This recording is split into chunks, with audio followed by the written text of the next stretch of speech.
the power given to the woman. Other day we had learnt about Indian society was during the Aryans and Dravidians time was called as the matriarchal society where औरतों के पास में ज्यादा power थी. But slowly over the period of time, what exactly we saw was that males started to dominate and the society now changed to patriarchal society. Patriarchal में क्या हो गया? Males are dominating and this is a fact, no one can deny upon it. Some might be saying नहीं ऐसा नहीं होता. तो किसी एक घर को छोड़ दोगे, दो घर, पांच घर को छोड़ दोगे, बाकी सब जगह पर it is basically the males who are in a position to command what to do and what not to do within the family issues at least कम से. और अगर फैमिली के अंदर में मेजॉरिटी ऐसी देखने को मिलेगी तो इट इज ऑब्वियस कि सोसाइटी ऐसी हो गई, क्योंकि हमारे पास 100 घरों में से 2-4 घर ऐसे हैं जहां औरतें डिसीजन ले लेती हैं. बट मेजॉरिटी ऐसा हो गया तो फिर सोसाइटी भी ऐसी हो गई मेरे पास में जिसको हम पैट्रियार्कल बोल सकते. तो जब मैं वुमेन एम्पावरमेंट की बात करता हूं, it talks about that power should be given to the women and those that women when we talk about these are those 50% of the population. तो कायदे से क्या दिखाई दे रहा है कि हमने पूरी सोसाइटी को 2 पार्ट में डिवाइड कर दिया. एक पार्ट हो गया मेल, एक पार्ट हो गया फीमेल. फीमेल को हमने रिट्रैक्ट करवा दिया, पीछे हटवा दिया, और सारा का सारा काम करने का या ऑर्डर्स लेने का देने का काम हमने मेल्स के पास में रख दिया. मतलब आधी सोसाइटी हमने नलिफाई करके रख दी. Zero value. जीरो वैल्यू कौन सी की बात हो रही है? Economic values. देखो 2 काम हुए, हमने पहले चैप्टर में पढ़े थे. One activity was called as economic activity and the other was called as non economic activity.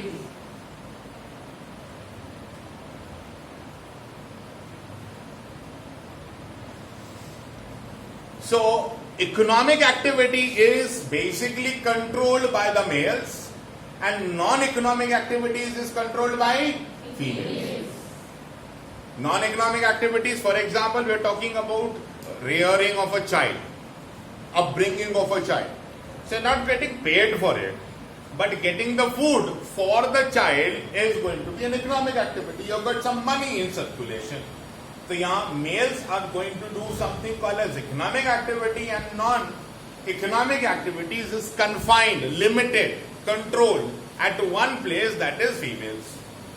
तो जब मैं वुमेन एम्पावरमेंट की बात कर रहा हूं, empower, you give them power, the process is empowerment. तो कौन से पावर देने की बात कर रहे हैं?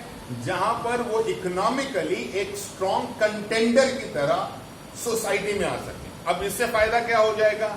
वो आधी पॉपुलेशन सोसाइटी की जो नॉन इकोनॉमिक में थी उसको हम कन्वर्ट करना चाह रहे हैं इनटू इकोनॉमिक, ताकि इकोनॉमिक प्रोग्रेस और डेवलपमेंट जो भी है वो बढ़ जाए. It is you are pulling a cart, है ना. एक लारी को धक्का दे रहे हो, 2 आदमी है वहां पर, एक साइड चले जा रहा है और दूसरा धक्का दे रहा है. तो ऑब्वियसली सारा का सारा वजन उस एक आदमी के ऊपर हो गया. दूसरा आदमी जो साइड में चल रहा है along with the lorry, along with the cart, वो चल रहा है लेकिन पुश नहीं कर रहा. अब अगर 2 लोग आ जाएंगे तो ऑब्वियसली पुशिंग या पुलिंग पार्ट दोनों हो सकते हैं. मतलब एक आगे से धक्का दे रहा है, पीछे से खींच रहा है, whatever it can be. Both are pushing, one is pushing, one is pulling. We will be having more easy development. और ये अगर हम सोसाइटी पर इंप्लाई करके देखें, जहां पर हाफ ऑफ द पॉपुलेशन, 2 लोगों में से हाफ, मतलब 1 हो गया, 1 is female, 1 is male. Male is pulling और pushing the economy and 1 out of the 2, that is 50%, is just simply walking along. सिर्फ साथ साथ चल रहे. कोई एक्टिविटी ऐसी नहीं है जिससे इकोनॉमिक एक्टिविटी के साथ कोरिलेट किया जा सके. तो ऑब्वियसली इकोनॉमिक ग्रोथ और डेवलपमेंट दोनों के दोनों ही हमको कम मिलेंगे, क्योंकि आधी सोसाइटी तो जुड़ ही नहीं रही उनसे. और अगर इन आधी सोसाइटी को भी जोड़ लोगे तो डेवलपमेंट थोड़ी फास्ट बट ऑब्वियस होती दिखाई देगी. ये है मेरे पास में वुमेन एम्पावरमेंट. अब इसका नतीजा क्या निकल कर आया? Recently we have worked upon, बहुत अच्छा काम किया गया. और इस अच्छे काम की वजह से ही शायद तुमने नाम सुना होगा सुनीता विलियम्स का, कल्पना चावला का, इसी की वजह से नाम सुना होगा जयललिता का, इसी की वजह से नाम सुना होगा, एम्पावरमेंट की बात हो रही है, इंदिरा गांधी का, मार्गरेट थैचर का। तो ये वो कुछ चुनिंदा फीमेल नेम्स हैं जिन्होंने कोर्स ऑफ हिस्ट्री चेंज कर दी। तो अब दिखाई क्या दे रहा है, वो सारे काम जहां पर केवल पहले मेल्स डोमिनेटेड थे, now it is getting open up for the females, from lawyers to advocates to engineers to taxi drivers to astronauts, you name it, and we have got those people playing a major role which were previously not doing it. पहले कर ही नहीं रहे थे, side में रख रखा था, और वो भी बहुत सारी वजहों से। ये प्रोसेस निकल कर आया जिसको हम बोलते हैं वुमेन एम्पावरमेंट। तो यहाँ पर बहुत सारे नाम दे रखे हैं टेक्स्ट बुक के अंदर में, which talks about journalists, we talk about the taxi drivers, we talk about as astronauts, advocates, got judges, we have got as the truck drivers also nowadays. See in India, not only in Europe and America, we used to see a female truck driver. Now in India also we see those truck drivers. We see the females standing at the petrol pump, petrol vending machines. So there are certain things which were previously blocked. इसमें औरत जा ही नहीं सकती, कर ही नहीं सकती, उनको भी खोल दिया गया जिसमें औरत आ रही है। तो ऑब्वियसली उनकी इकोनॉमिक एक्टिविटीज अब बढ़ रही है, और इकोनॉमिक एक्टिविटीज बढ़ेंगी तो ऑब्वियसली इकोनॉमिक डिसीजन भी ले सकते हैं।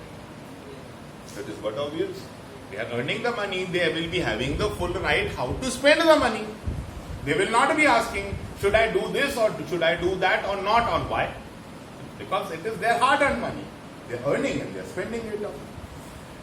In this context, we have got certain schemes launched by various governments over a period of time.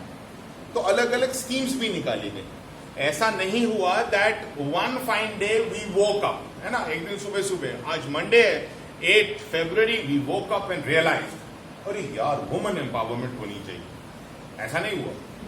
ऐसा नहीं हुआ ना कि संडे को हमने कुछ बहुत अच्छा खाना खाया था और मंडे की सुबह को जब हम उठे तब हमारे दिमाग में एकदम बत्ती जल गई कि वुमेन एम्पावरमेंट करनी चाहिए। ये वुमेन एम्पावरमेंट अपने आप में बहुत लंबा प्रोसेस चलकर आया, और ये जो लंबा प्रोसेस है बेसिकली यहाँ तुम्हारे पास में नहीं है, लेकिन एक छोटा सा आइडिया दे दूं, ये शुरू हो चुका था 18th सेंचुरी में।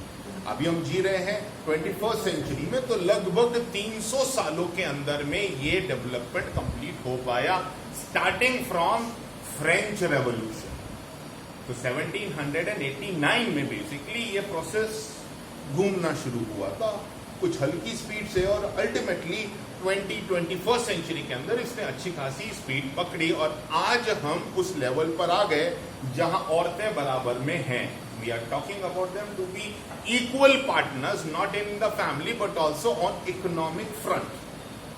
But there were certain schemes launched by the government। अगर ये स्कीम लॉन्च नहीं होती तो शायद ये प्रोसेस स्लो रहती। इंडिया का केस की बात कर रहे हैं, तो यहां पर आया 1980s, 1980 का वो दशक था बेसिकली 10 इयर्स, जिसके अंदर में अलग अलग छोटी छोटी प्रोग्राम्स निकल कर आने शुरू हुए। फिर 1980s many plans were introduce for women development. यहां पर एक नाम दे रखा, अंडरलाइन करके रखने का, नेशनल कमीशन फॉर वुमेन 1992 में सेट किया गया। अब what is this national commission for women? Anywhere in case with in India अगर कहीं पर औरत पर जोर जबरदस्ती की खबर आ जाए, मारा गया, पीटा गया, might have seen that movie Chhapaak. So that particular movie we saw that there was National Commission for Women Representations. Representatives आए थे, मिले थे उस औरत से, लड़की से, और उनका केस लड़वाने की बात की एंड समथिंग। तो those are those people only. उनकी जिम्मेदारी ये रहती है कि within the territory of India अगर फीमेल्स के साथ में कुछ भी गलत हो रहा है, so that commission is going to help that woman और लेडी और a girl so that he or she can survive the particular trauma. जो भी मुश्किल से निकल कर आए उससे निकाला जा सके। जो गलती कर गए उनके ऊपर में हम case, legal what ever it is, हम उनको काम करवा सके। 1992 में बना था। इसी का जो बेस निकल कर आया वो आया था national policy for the women empowerment 2001 के अंदर में एक नया कानून बनाया गया और इसको बनाने वाला अंडरलाइन करके रखेंगे department of women and child development. ये एक अलग से डिपार्टमेंट है यूनियन ऑफ इंडिया के अंदर में, सेंट्रल गवर्नमेंट में, which looks after all those problems associated with the children and especially the women. So this is something happening in India, but internationally also there were certain things happening. We are talking about United Nation. United Nation ने 1975 को एक year declare किया था। Year declare करने का मतलब है various programmes चलेंगे, पूरे साल प्रोग्राम चलते रहेंगे ताकि लोगों को जानकारियां मिलती रह सके। Information, let us go to the school, let us go to the colleges, let us go to universities, let us go to the market, inform करो, कुछ बैनर्स बनाओगे, ऐसा कई सारी। 1975 और ये क्यों शुरू किया गया था? Because that year was declared as the women's year. That means dedicated only to women. 1975. And then finally from 1975 to 1985 it becomes 10 years. 10 साल हो जाते हैं 75 से 85 के बीच में। इसको हमने नाम दिया decade. So 10 years is decade. Am I right? So decade is 10 years. It was given as the women's decade. तो 10 साल प्रोग्राम लगातार चलने वाले थे जिसमें अक्रॉस द वर्ल्ड अलग अलग काम किए गए ताकि औरतों की जानकारी बढ़ाई जा सके या औरतों पर होने वाली प्रॉब्लम्स की सोसाइटी में जानकारी बढ़ाई जा सके, so that those things can be eradicated. Recently, very recently, in comparison to 1992, 1980, Government of Gujarat has started a dedicated helpline number 181, and this is going to be associated with a 2 to 3 marks question, Abhyam Yojana. Now this Yojana talks about that there is a toll-free number which is working for 24 hours, 365 days. So 24 hours, it's a toll-free number. In case you don't have the money, you can still make the call from your prepaid or postpaid numbers.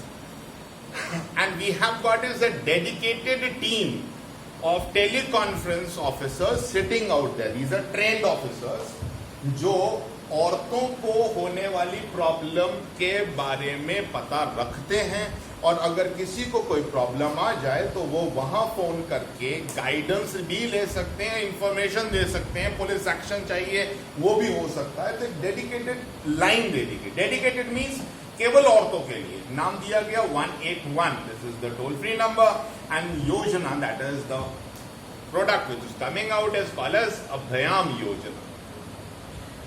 इस योजना के साथ में एक और चीज बाद में ऐड की गई। You want to have certain guidances. Should I be going for the college? Is the area safe? This is the problem I'm facing. This is the problem I'm facing in the society. This is the problem I'm facing in the house.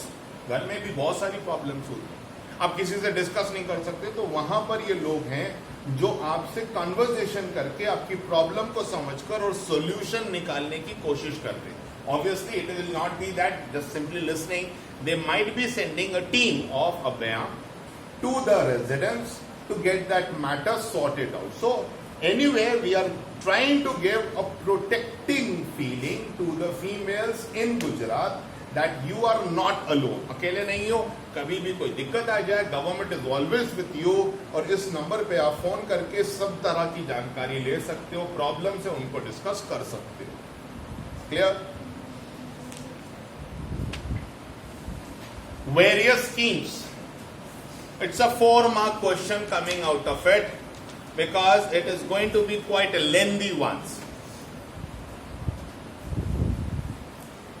All those schemes which we are going to learn about will be working upon the 3 aspects of the development. Now, 3 parameters पर काम करने के लिए सारी की सारी schemes जिनको हम पढ़ने जा रहे हैं वो दिखाई देगी। पहला दिखाई देता है एजुकेशनल एम्पावरमेंट, वुमेन हेल्थ और वुमेन सेफ्टी। 3 चीजों पर काम किया जा रहा है। पहला दिखाई दिया है, we are talking about educational empowerment.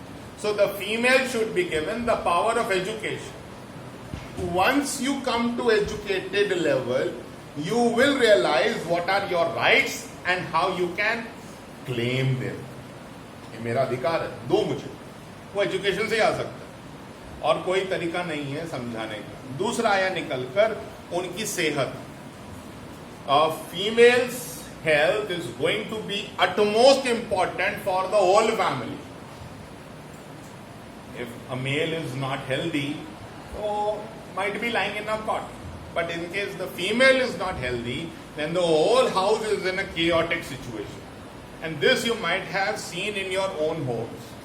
God forbid, may not it happen, if your any male relative has fallen sick, then you are concentrated to only one person. Rest all the things are working comfortably. है ना? बस एक वही आदमी, मैं बीमार अगर हो गया तो बस ठीक है यार. The person is lying on one cot, एक बिस्तर पे पड़ा हुआ, लेकिन बाकी घर के सारे काम चल रहे हैं. ये चल कैसे रहे? The cleansing, the food preparation, the milk is coming, the things are happening, what the routines are. But in case that main character, that is female, has fallen sick, then the whole house is in a chaos. For 2 hours you are searching for the socks and you realize that it has never been washed. And this is, it happens with me because mine is a good one. She keeps the washed socks where they should be. And it happens everywhere. Same is there. तो यहाँ 3 चीजों के ऊपर, उनकी health, उनकी safety और education, 3 चीजों के ऊपर काम कर रहे हैं. So इन तीनों पॉइंट्स को याद रख लेंगे. We are talking about education, we are talking about the health, and we are talking about the safety. And the core point, center point is females. Based upon the females, how various schemes are going to get developed. Number 1 is going to be talked about is the chariot festival. Number 1 point. What is this chariot festival you're talking? It started in Gujarat. Is it over? Started in Gujarat, and because of this chariot festival, 100% admission and increase in women literacy has been seen. Now what does this 100%? Don't start comparing that 100% literacy was there. What we are trying to tell you is, अगर किसी एक society में से केवल 50 जो बच्चियां हैं, females हैं, उनमें से 10 पढ़ने जाती थी, 40 नहीं जाती थी. They were total 50. 10 were going to the schools and colleges wherever it is, and 40 were not doing. If I am talking about 100% increase, it means now the number is 20. So out of 10 to another 100% jump, it becomes 20. If they were previously 40, so it now becomes 80. So it is double the size. So this is what has happened because of this festival, which is worked upon on the very first day of the school, called as Chariot Festival. Then we have got another which is called as the Vidya Lakshmi Bond. Those areas which have got 35% or less women literacy, or the families living below poverty line in urban areas. 2 condition रखी हुई है, दोनों को याद रखेंगे. अगर society में 35% से कम लिटरेसी देखने को मिलती है, या फिर उस जगह पर जो लोग हैं वो बिलो पॉवर्टी लाइन है, लिटरेसी रेट कुछ भी हो, ऐसे सभी को हम एक बॉन्ड बनाकर देते हैं. बॉन्ड मतलब a particular amount will be given by the government of Gujarat in their account, which is going to get mature when they reach to specific age. When I say specific age, it can be 18 years, 19 years, 20 or 21, and this amount which has been deposited in their name will be given to them. Usually it is going to be a good sufficient amount, और ये पैसे का इस्तेमाल वो लड़की कर सकती है for further educating her. Bond का नाम है Vidya Lakshmi bond. Then we have got the third one, which is called as the Saraswati Sadhana Yojana. In this 1,50,000 girls have been given cycles free of cost. Might have seen orange color bicycles in and around villages, and given to those females who want to go to the school and the school is nearby in a tune of 4, 5, 7 kilometers. मतलब गांव से लेकर और उनके school के बीच का distance 2, 4, 5 kilometre है, which can be traveled on bicycle. Bicycle पर चला के जा सकते हैं. It might take 15, 20, half an hour, whatever it is, but you can do so. So you are not basically waiting for the ST bus to come. You are not going to complain. How I am going to come? I don't have the money. So they are given the bicycles. Use those bicycles which are given free of cost. Free में दे दी गई bicycle. Use करो, school आने जाने के लिए, पढ़ाई को छोड़ना नहीं. स्कीम का नाम बताया गया सरस्वती साधना योजना. सबला योजना प्रोवाइड न्यूट्रिशनल फूड.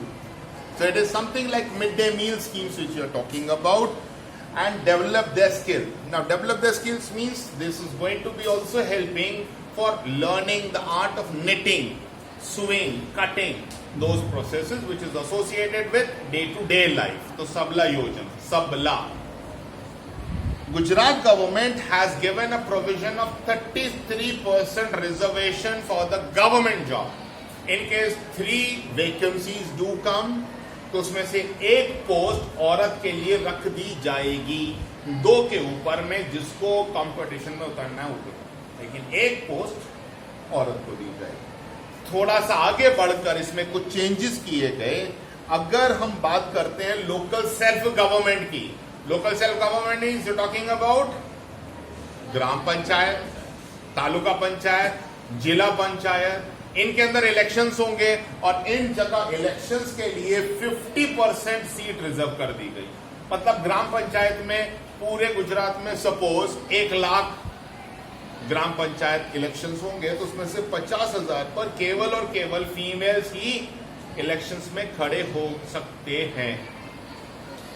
राष्ट्रीय स्वावलंबन योजना, इसमें क्या है, those who are proletarians, old, destitute, गरीब, पिछड़े हुए, कोई आगे पीछे नहीं है, ऐसे लोगों की मदद की जा रही है ताकि वो जिंदगी का आखिरी जो समय है, ओल्ड एज, वो शांति से और इज्जत से गुजार सके. इसके लिए क्या करना पड़ेगा, a fixed amount will be getting transferred to their account which can be utilised for meeting emergency requirements.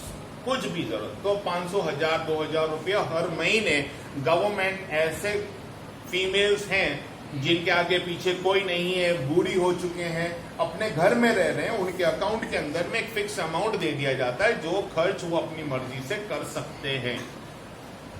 Mission Mangalam योजना, government provides economic help to women through Sakhi Mandal.